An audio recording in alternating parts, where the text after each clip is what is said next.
Bonjour à tous, j'espère que vous allez bien. Je suis vraiment ravie de vous retrouver aujourd'hui pour une nouvelle vidéo sur la chaîne qui va être les sorties du mois de septembre qui me font très envie. Je ne vous cache pas que si je tourne cette vidéo, c'est qu'on est à une semaine de la rentrée. Je suis un peu comme ça, je vous cache pas parce qu'il y a beaucoup de boulot. Donc aujourd'hui, c'est une journée spéciale vidéo YouTube, montage, tournage, planifiage, tout ça, tout ça. Donc je ne vais pas perdre de temps et on va commencer tout de suite.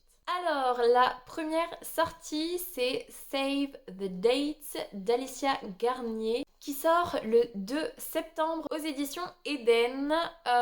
Du coup, Alicia Garnier, c'est vrai que je n'ai lu que 2 romans, non, 3 romans d'elle, que j'avais quand même, alors globalement beaucoup aimé. Elle a vraiment un style que j'aime bien en termes de romance, avec des sujets qui sont assez importants et poignants. Mais Can't Help Falling in Love de mémoire, j'avais adoré le tome 1, il était incroyable et j'avais pas du tout aimé le tome 2. Donc je vous cache pas que depuis quelques années, je laisse passer. Et là, je me suis dit, ah pourquoi pas.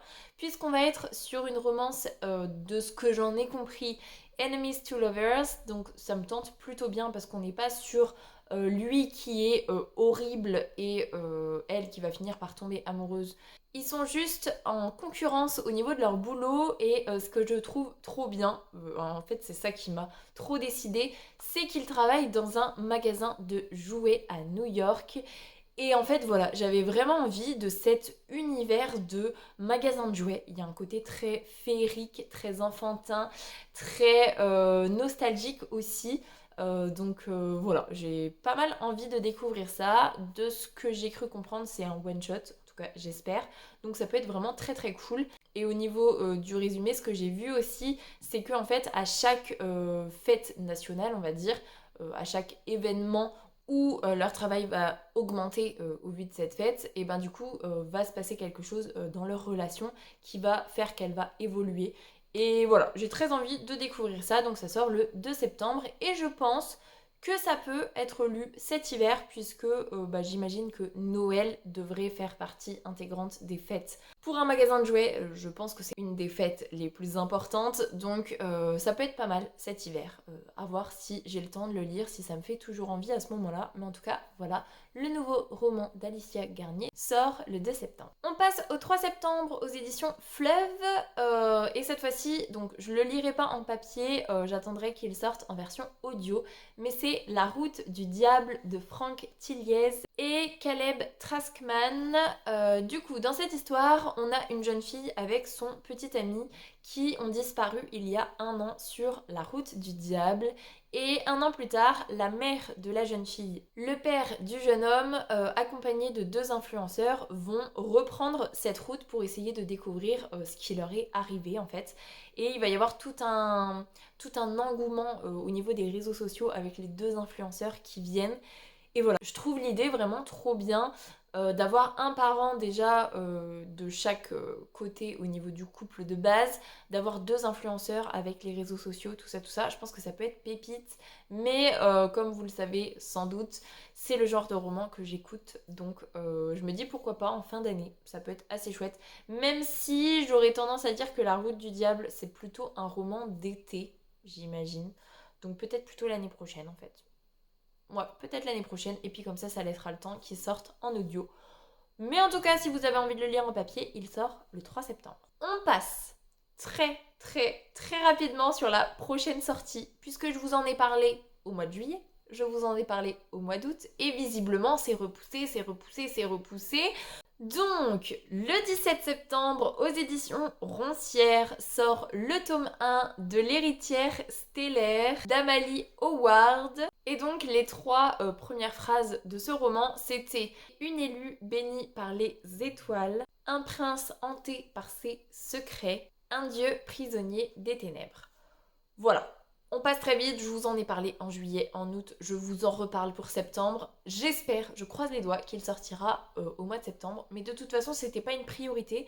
Mais il me fait toujours très envie, la couverture est toujours aussi belle, ça ne change pas. Bref, on passe à la sortie suivante. Et on va remonter dans le temps, puisque visiblement j'ai interverti les sorties. Bref, En date du 9 septembre, aux éditions Bragellon, c'est le tome 1 de Weird, je sais pas si c'est comme ça que ça se prononce, c'est l'île des oracles et c'est Dan Bishop.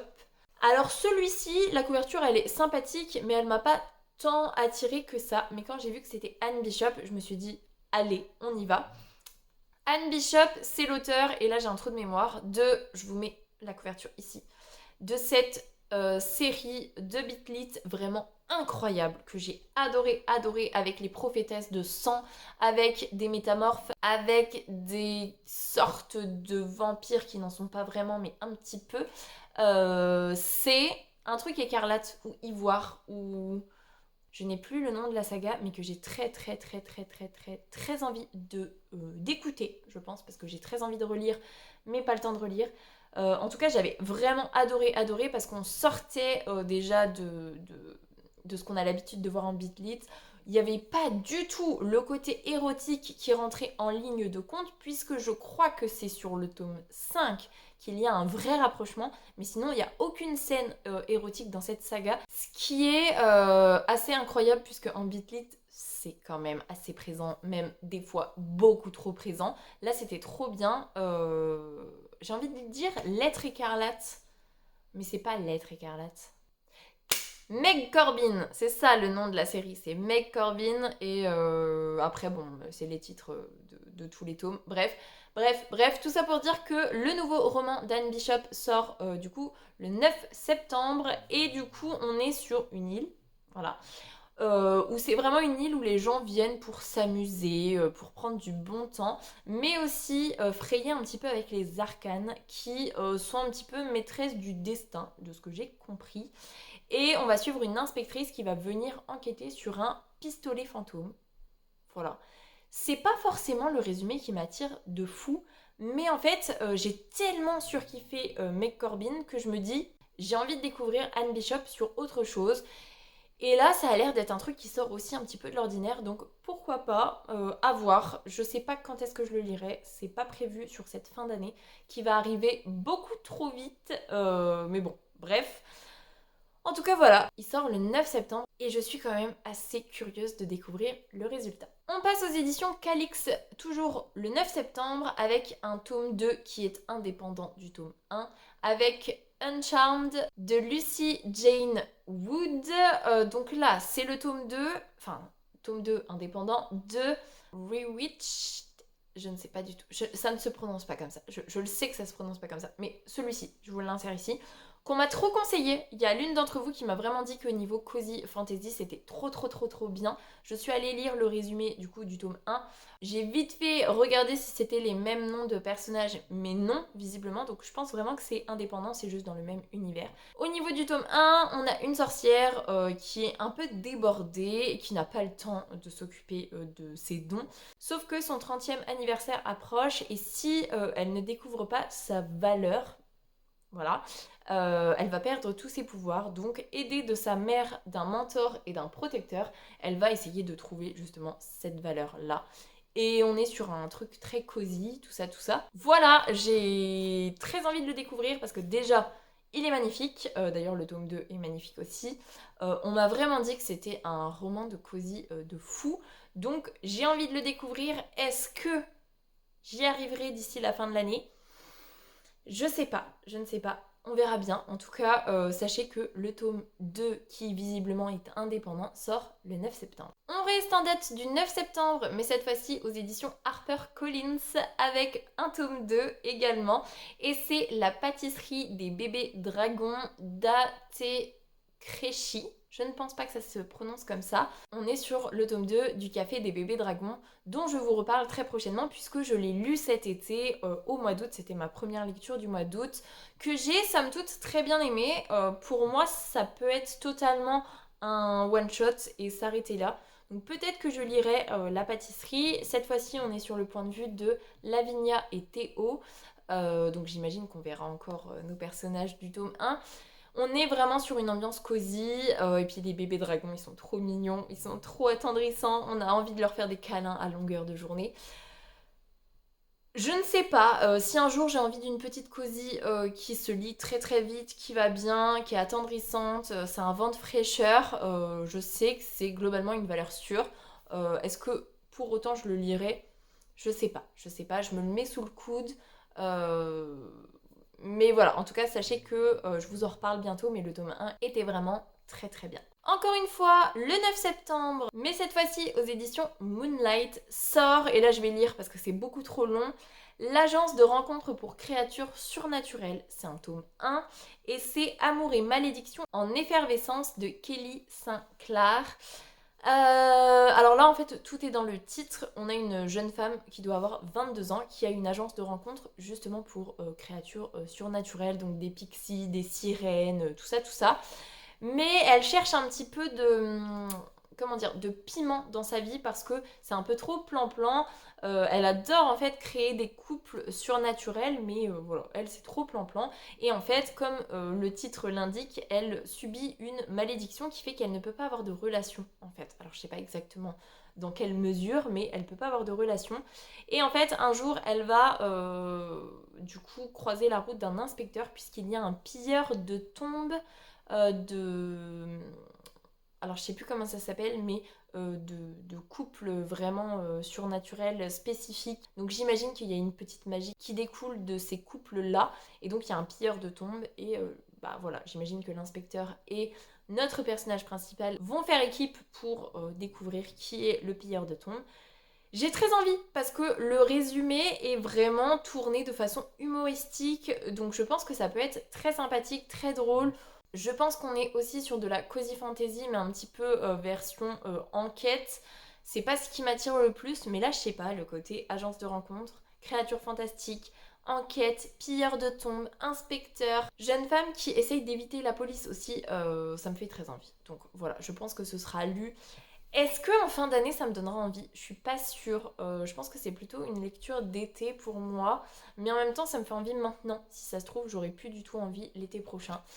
Je ne sais pas trop, on verra bien. Mais si ça vous tente, sachez qu'il sort le 9 septembre. On avance d'un jour en date du 10 septembre aux éditions Alter Real avec le tome 3 du Chant du Dragon et c'est L'Harmonie des Braises de Karina Espinosa. Donc là, je suis pas allée relire le résumé, je n'ai toujours pas lu ni le tome 1 ni le tome 2, bien évidemment. On est un peu sur un truc similaire à Fate and Flamme de K.A. Tucker. Je vous en parle très très prochainement dans mon prochain update lecture puisque j'ai terminé la saga Fate and Flamme cet été. Donc voilà, je vous en parle très bientôt. Vous n'êtes pas sans savoir que j'ai adoré les 3 premiers tomes. Je vous laisse en suspense sur mon avis pour le tome 4. Mais j'avais adoré le concept de une jeune femme qui vit dans notre monde à nous. Un jour, elle est basculée dans un univers de fantasy et il faut qu'elle fasse avec. La petite différence, en tout cas ce que j'ai vraiment l'impression, c'est qu'on est sur un personnage qui est assez drôle, je pense. Et quand elle va débarquer dans cet univers de fantasy, je pense qu'il va y avoir peut-être beaucoup plus de références à notre monde, beaucoup plus de déconvenues, parce que c'est vrai que finalement, Romeria, elle s'est très vite adaptée à la vie de fantasy, même si elle venait des États-Unis. Voilà, je trouve que finalement elle s'est très vite fait cet univers-là et que plus les tomes passaient et moins il y avait de références à notre univers qui était totalement pas compris par les personnages de fantasy en fait. Et là je me dis peut-être un peu plus, donc à voir. Comme je viens de terminer la saga Fate and Flamme, je mets cette saga de côté, ce sera sans doute pour 2027, mais c'est plutôt cool parce que comme voilà, les 3 tomes sont sortis, si j'adhère et si je suis à fond dedans, bah, je pourrais enchaîner les tomes, donc ça c'est assez chouette. Voilà, le tome 3 sort au mois de septembre et c'est très bien. Prochaine sortie, c'est le cadeau de la reine de Priscilla Grano. C'est le 17 septembre et là les éditions c'est un peu compliqué puisque c'est une sortie dont je vous ai parlé au mois d'août, mais c'est aux éditions Le Héron d'Argent et avec bah, du coup le fait que la maison d'édition disparaisse.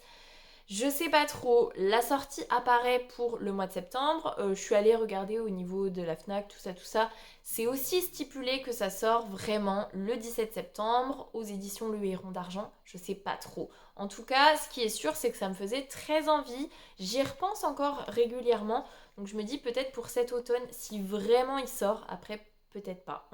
Je crois que c'est Elodie qui m'avait dit que voilà, potentiellement ça pouvait ne pas sortir et c'est vrai que j'avais pas vu passer l'info sur les hérons d'argent. Voilà, à voir. Mais c'est vrai que le résumé me fait toujours autant. On est sur un paladin qui a fait vœu de chasteté et qui est offert en cadeau à la reine Edmi pour essayer de gagner sa confiance et finir par la détruire. Ça me fait très envie. Le côté paladin qui a fait vœu de chasteté, ça me fait trop envie parce qu'on est sur une inversion des rôles. Et voilà, ça a l'air trop cool. La couverture est trop belle. Voilà, tout me fait envie. Est-ce que ça va vraiment sortir ou pas? Je ne sais pas.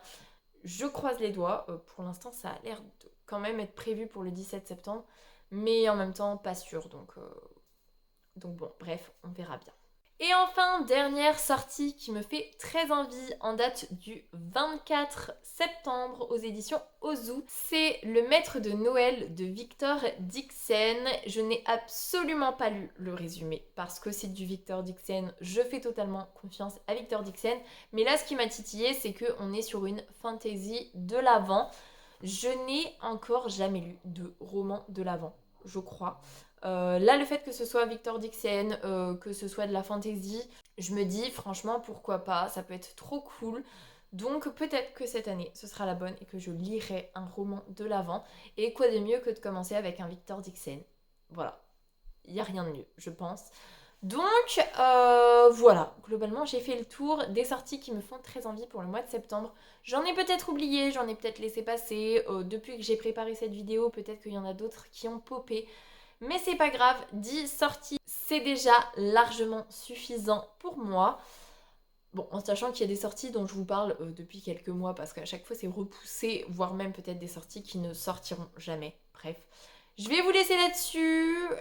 J'espère que cette vidéo vous aura plu. Si c'est le cas, n'hésitez pas à mettre un petit pouce dans les airs, à vous abonner à la chaîne et à venir discuter avec moi en commentaire pour me dire quelle sortie vous fait envie. Ça me fera très plaisir. Pour les plus timides, un petit emoji tigre, ce sera très apprécié. En attendant, je vous souhaite une très belle semaine, de très belles lectures et je vous dis à la semaine prochaine. Salut!